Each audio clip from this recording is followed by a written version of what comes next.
Hello, and welcome back to the Access Vikings podcast. I'm Emily Leiker, joined by my Minnesota Star Tribune colleagues, Ben Goessling and Andrew Krammer. We are at TCO Performance Center in Eagan as the Vikings are preparing this week for a rematch with their NFC North rival, the Bears.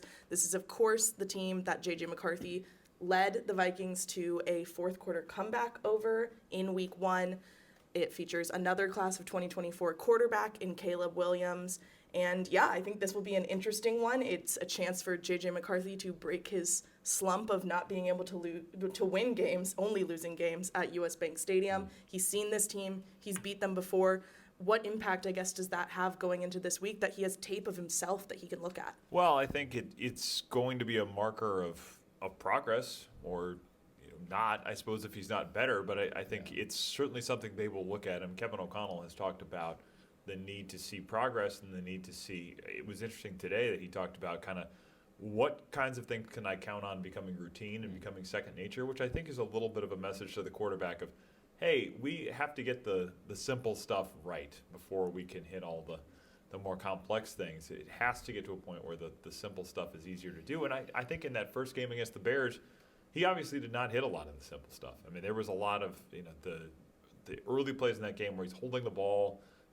Accuracy was an issue. I think he had a throw to Jefferson that was low on a fourth down. And, I think some of these things are a marker of that. And how do you prepare for a team now that has tape on you? And this will be the first time that he'll get a chance to do that. He will do that with the Bears before he sees the Packers for the first time. So it's certainly something you're going to do every year as a quarterback in the NFL. You're going to have to prepare for division opponents that know you pretty well. And I think it's an important litmus test for him in that regard, certainly.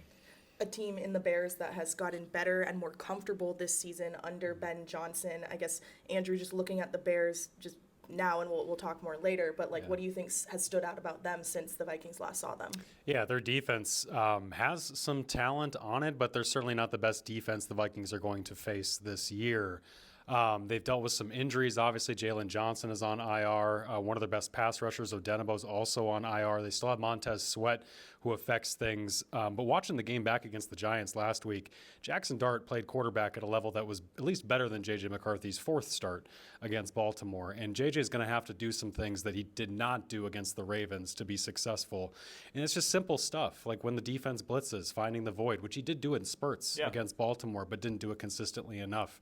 Making open throws, finding open throws, all those basic things. And this defense in Chicago is going to give them opportunities to do that.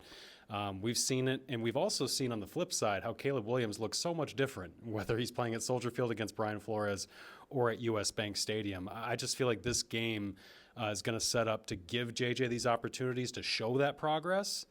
Big question, though, of whether or not we see it in his fifth start.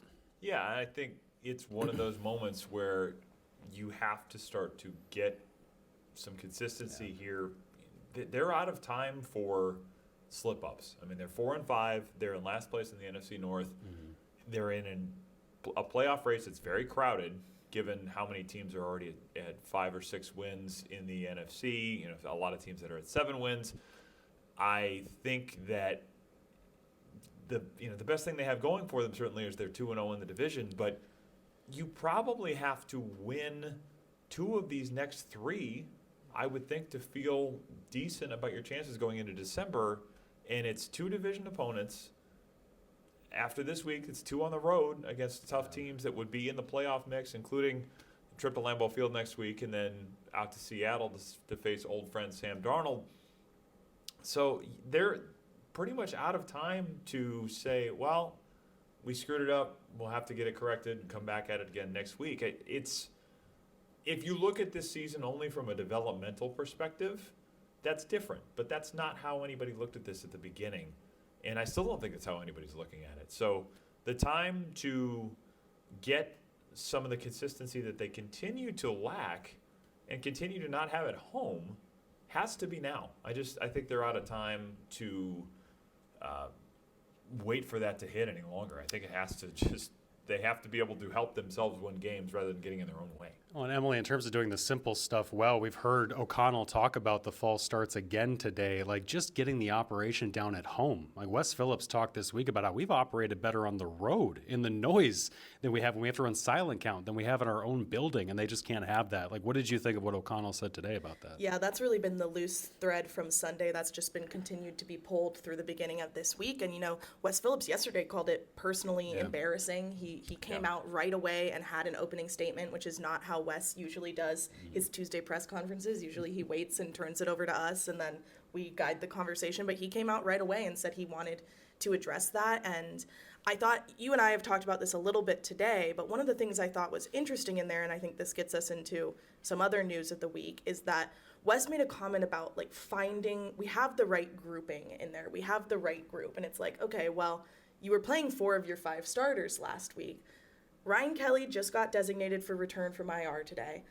Does not mean no one has said he's going to play this week, but it was one of those things where it got me thinking, do they think it's a possibility that he can come back, be that veteran presence that maybe helps solve some of those cadence issues, some of those other things that have been happening and had definitely an influence on those pre-snap penalties the other day? I mean, it certainly wouldn't hurt from that perspective. I have to think that it would add a level of stability to things, but, it's hard to look at what happened on Sunday and say that there's any major excuse for it other than people just not being on top of what they need to do. I mean, a few of those were on hard counts. McCarthy was, I think, changing in the direction of a run on one of them.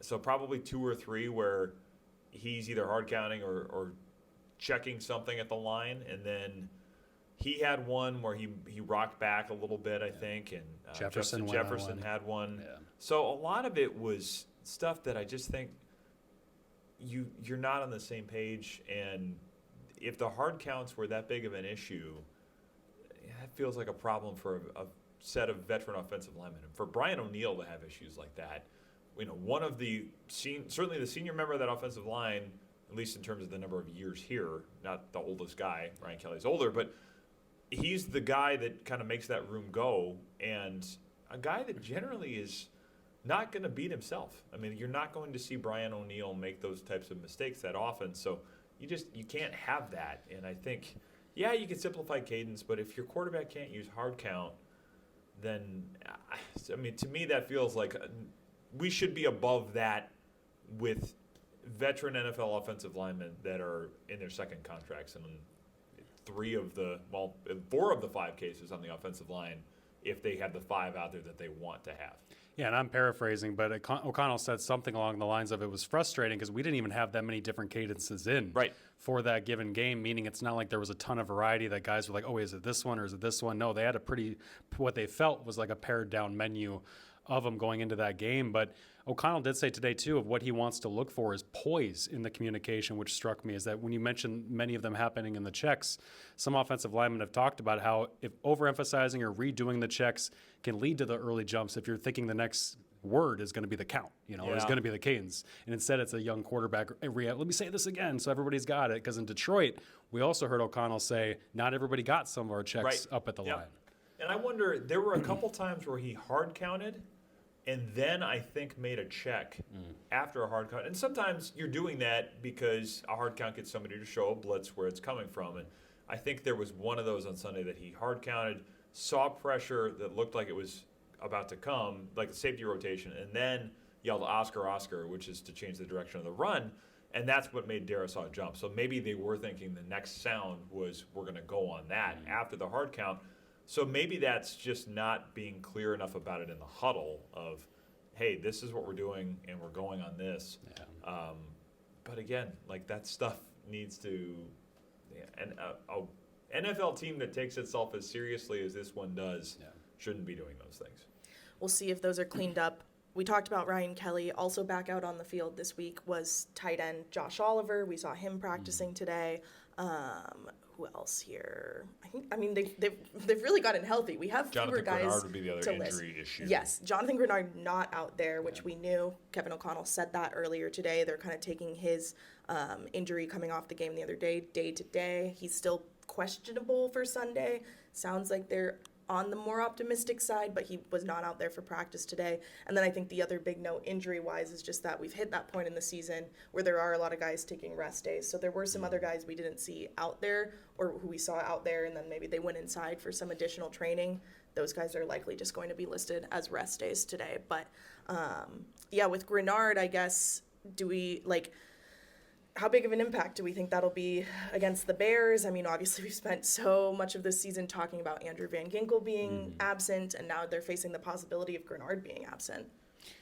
They've had Van Ginkel and Grenard for at least of the home games, 4 quarters of the 16. And very much. Yeah, and you mentioned, Ben, we were talking at practice today about how that first game against the Bears was one of the only ones where they've had both of those guys available and fully healthy for the entire thing. And so for Grenard to go down like this, good news is it's not going to be a long-term injury. Might cost him Sunday's game, might not. But if they don't have him, it's going to thin their options and the versatility up front, because right now they like to mix things up with having obviously the 2 starters, but sometimes when they pull a starter out, Eric Wilson goes on the edge, Ivan Pace comes in, Dallas Turner doesn't really have a big role unless one of the starters is out.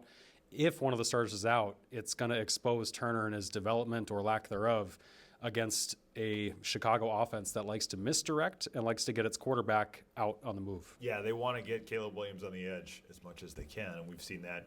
But basically every time we've seen them face Caleb Williams, I suppose 3 times now, and he's made a lot of big plays, including in that game in September. And that's the play Blake Cashman gets hurt on, trying to chase Caleb Williams around the edge. And we saw it in Soldier Field last year, too, a couple of near misses that Andrew Van Ginkel had, I can remember in that game, chasing Caleb Williams down. So if you don't have Grenard, I think it hurts from a pass rush perspective. It also, I think, hurts from a run defense perspective, because we see a lot of teams that want to run away from Jonathan Grenard. And last week when he went out, it seemed like the Ravens went right after that spot. And if it's Dallas Turner, probably gets targeted a little bit there, too. So, I mean, that's another one where it's a guy that's halfway through his second year. For what they gave up to get him, they do need to start to see some signs of breakthrough here. And we'll see how much he's out there. Like you mentioned, it's been a lot more Eric Wilson. But if your depth is thinned that much with no Grenard, I would imagine he'll play quite a bit. And he has to start to show something here. One we forgot, I spaced it too, Theo Jackson coming back. Having him, they didn't have Harrison Smith in that first game. That meant Josh Metellus had to play more of a deep role. If they've got Theo back with Harrison, maybe Metellus plays more of a box role and gives you some of that versatility if Grenard's out. And I asked Brian Flores about that the other day, and he said that's what we want. And certainly everybody knows that they want Josh Metellus in the box. So if you're back to that 3-safety package, it allows you to be more flexible with him and do what he does best, because we've seen it in deep coverage. We saw it, at that touchdown with Mark Andrews at the end of the game last week, where there's confusion between him and Harrison Smith, it looked like, after that play.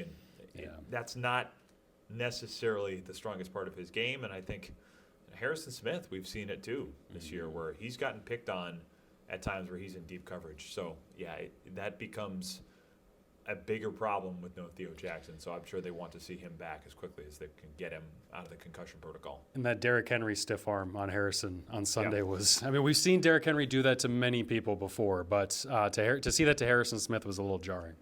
Yeah, it's there's a long list of victims of that thing in Derrick Henry's career, but not something you typically are used to seeing Harrison Smith on the receiving end of. Let's talk a little bit more about the Bears, and start with Caleb Williams, right? Because this is a guy that was in the same draft class as McCarthy. Obviously, Caleb goes number 1 overall. He was vocal in wanting to come to the Vikings, I think, at least after the fact, and that had been a conversation. Those things have come around. It was Wickersham's book, wasn't it? Yep. That came out in? Yep. Yeah, reading that right now, actually. But I thought one of the things that was interesting today, I asked Kevin O'Connell about where he's seen Caleb grow the most since they saw him in week 1. And he's like, look, we've known that he's able to make these high-level throws. He can do them on the run. He can do them basically whenever. But the fact that he has even more experience just means he's stacking more opportunities. And, just that experience conversation. And we've been having it with JJ, and I think it's one that we have to bring back up this week, of that you're talking about a guy who has a whole season under his belt, now a season and a half, and he just looks like he's in a very different place than McCarthy, and that's because McCarthy's played 4 games now. This will be 5 on Sunday, Yeah, and Caleb's just otherworldly talented too, but putting it all together is a different story. And I think you see it. We saw Drake May last year have quite a bit of inconsistency, and he may be. I mean, people are talking about him as an MVP candidate this year. So that extra time certainly adds up, and we will have to see what the ceiling is for each one of these 6 quarterbacks in this class. They're not all necessarily going to pan out. In fact, the odds are that some of them won't. But I certainly think making the judgment off of 4 starts from McCarthy, and you're going on probably 20 for some of these guys at this point, it's not quite the same comparison. And a lot of the struggles that this group had last year when McCarthy was not playing reminds you that it takes some time to learn how to do this at this league, at this level. I mean, pretty much all of them, except for McCarthy, ended up starting right away, right? Mm-hmm. Yeah. Yep. Because Penix eventually got in there for Kirk. Penix would have been the one towards the end of the season. Kirk was still the quarterback when they came here in early December. Mm-hmm. I suppose if Penix had been the quarterback by that point, I would not have flown down to Atlanta about a year ago at this time. Yeah. What else do we see? I mean, obviously with Caleb, I know the other day Blake Cashman talked about his slipperiness and just how elusive he was. I mean, that was a game where we were watching at the beginning and it felt like 5 or 6 Vikings defenders got arms around him, and then somehow he was still running for another 5 to 10 yards after the play. I mean, just on a scale of very good quarterbacks that the Vikings have faced this year, like that quality puts him, I think, in the higher end, just in how hard it's been for them to deal with. Yeah, and on this topic, like Lamar Jackson didn't practice today, so it's interesting at I wonder how fully healthy he was or was not on Sunday. Caleb Williams might be the most mobile quarterback they're going to see since Justin Herbert, who last diced them up after he got outside the pocket. Lamar just didn't seem like he was moving around a ton in that game, and I do think that matters for how the Vikings played defensively. Like, they didn't have to buy a ton of time in the secondary. Lamar seemed to want to be conservative, get the ball out. This is different. Like, Caleb Williams will drop back. They will design deep drops for him with max protect to take shots to Rome Odunze, Luther Burden. They've got so much talent, DJ Moore, and then the tight ends that they've got. Like, this is a much more talented group with a quarterback who is just this kind of live wire on the field that you don't know what you're going to get on play to play. Like, is he going to make this incredible play over Van Ginkel like you talked about? Or is it going to be a ridiculous play like against the Giants where he rolls left and runs into pressure and just gets hit as he throws an incompletion? He will hunt things downfield. He'll be greedy. He's still young. He still doesn't make mistakes, to the point where I think this might be a game where the defense can get to its turnover, takeaway ways, or back to them in ways that they haven't before. I just think Flores and this defense could potentially bait him into looking for things that might not materialize. It's going to be on them, obviously, to cover well, but I do think this is a high-risk, high-reward, kind of high-variance game because of Caleb. When you mention Lamar in terms of how much he's running, I agree. I don't know that he was completely healthy, but I think the other piece of it is he is a quarterback who's further into his career, and the direction we see a lot of these guys go is I have to play more from the pocket, largely for self-preservation and running the offense efficiently. Yeah. And I think you're going to see Caleb do more of these things early in his career, probably because they haven't quite convinced him the value of playing within the structure all the time. You still want to use those things, but I would imagine as he gets older, you're going to see less of that as kind of a central piece of the offense. At this point, though, it is still very much something he leans on, and there's going to be times where they design it, and there's going to be times where he just does it on his own. Yeah. I think especially the times where he does it on his own, that's where the high variance comes in, where he may make some spellbinding plays and he may do some things where it's like, that probably wasn't terribly advisable, even if it looked in your head at the time like there was a prospect of doing something awesome. It may not be the best idea. Right, well, and even O'Connell touched on that a little bit in his answer to me, where he was like, you do see some throws where, like, it's clear it's going to be an incompletion, and it does go incomplete, but just how the throw looks is so good that you have to watch it on tape a couple times. So that's interesting. To your point about the turnovers, one stat I was interested in looking at today on Next Gen Stats is that Caleb has the lowest aggressiveness rate of a QB in the league right now, which is, their measure is like, I think it's like tight coverage, throwing probably into tight coverage. Yeah. So like he only 10.9% of his throws have been into tight coverage. So he's not making the throws, but he's looking for them. Yes. Because there's so many points where he's rolling out looking. There's a 4th and 4 early in the Giants game where he leaves Colston Loveland wide open because he's looking downfield, and then he just runs from a clean pocket. And it's like that's the kind of stuff I'm sure Ben Johnson is like freaking out about, or any quarterback coach. But he's got the options there. Maybe he's not seeing the field, maybe he's hunting things, but he's clearly not pulling the trigger then on those throws into tight coverage, which the Vikings aren't playing a lot of tight coverage before the last couple of weeks. So they're going to need to keep it the way that they have the last couple weeks, because if it's like the Eagles game, like the Chargers game, it could be a long night. Maybe his thought process, too, is, I mean, because you'll see the Vikings do this, where it's let's hunt something downfield, and then we'll have a check down underneath. Yeah. Maybe in his mind, it's I can take off and run for 5 yards, and nobody's going to touch me. That's as good as a check down anyway, and I don't have to worry about hitting the throw. I mean, again, that can be a dangerous way to live if you're getting hit as you're going out of bounds, but I wonder if that's part of his thought process, too, is, hey, this is the same thing as a check down, especially if somebody's in man coverage. The Vikings don't play much man coverage at all, but if they're playing off too, you may have some moments where he feels like I'm fast enough to get the 6 yards I need and step out of bounds before anybody touches me, which is the same thing as a check down for all intents and purposes, just is delivered differently. Yeah. Andrew, you had talked about the Bears defense a little bit, especially in terms of like their secondary and some of the takeaways they've had and stuff. But anything else, any other notes on the Bears defense and just what they've been able to do this season? It hasn't really been a whole lot. It really hasn't. Like when you watch, I thought Jackson Dart with the Giants, they did a lot of QB scheme stuff with him. He scored a rushing touchdown. He had a 25-yard run schemed on a 3rd and 11 where it's like, I wonder how much of that with McCarthy they're going to want to do. Like, because you don't want to get him hurt. They had the zone read play against him the first time. They for did. The touchdown. So I think I don't want to do a lot of that. But I think their linebackers are older, right? Yep. So Tremaine Edmonds, and I'm trying to remember who else is in there. But they clearly were able to outrun them in the middle a little bit with Dart. And I think McCarthy can do the same thing. I just wonder how much of that risk reward of putting your often injured quarterback in the line of fire like that versus getting him into a rhythm, getting him settled down, picking up a first down with his feet perhaps might help with that. I don't know. But that is one area that the Bears have given up yardage on, and I do wonder if the Vikings see an opportunity there.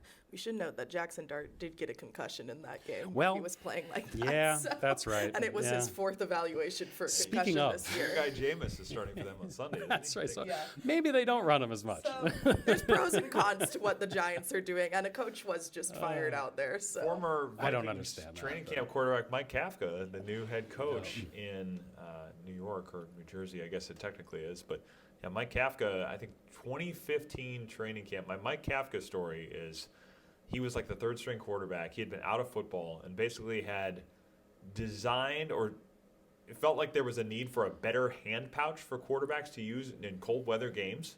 So he was basically designing a better one and talking to different suppliers and trying to start his own business doing this. This is like 10 years ago.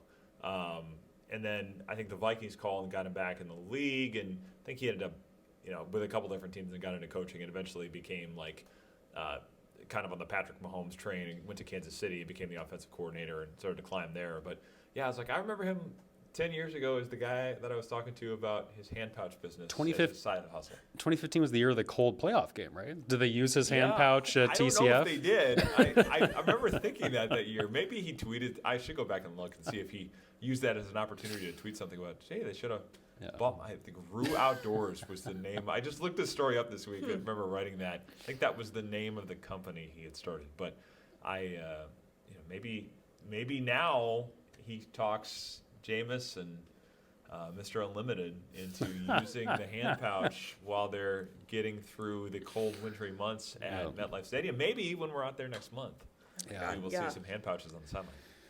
Indeed, they do. I kind of forgot that was coming down the stretch for this Vikings team. Yes. They are. That's one of the last few games in this season. It'll be a big hand pouch game. Andre Patterson. Yeah, we'll see how cold it is in New York, aka New Jersey. But that's all we have for today. I think we'll hear from JJ McCarthy later this afternoon, so we will let you know what we hear then, what we hear from Justin Jefferson tomorrow when we talk with you on Friday. Friday's episode, of course, is a mailbag episode. We wrap up the week at the beginning, but then we'll answer some of your questions. What's Flashback Friday this week? And we will talk about the Vikings-Lions Thanksgiving game from 2021, week 13. Was that the 1-11 Lions? Were they 1-11-1 or something that year? Right after Thanksgiving. 11-1. Yeah, it was like early December.